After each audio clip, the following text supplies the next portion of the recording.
I'm Christine Cajus, Director of Financial Services in the economically resilient city of Tamarack.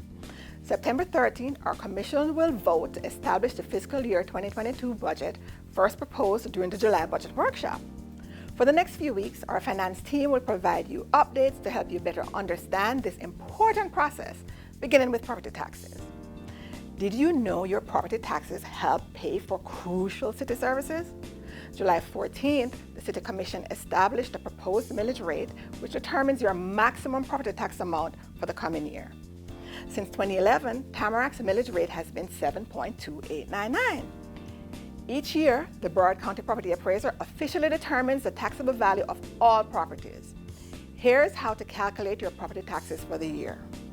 For a $100,000 property, divide that number by 1,000, then multiply by Tamarack's millage rate. That equals $728.99.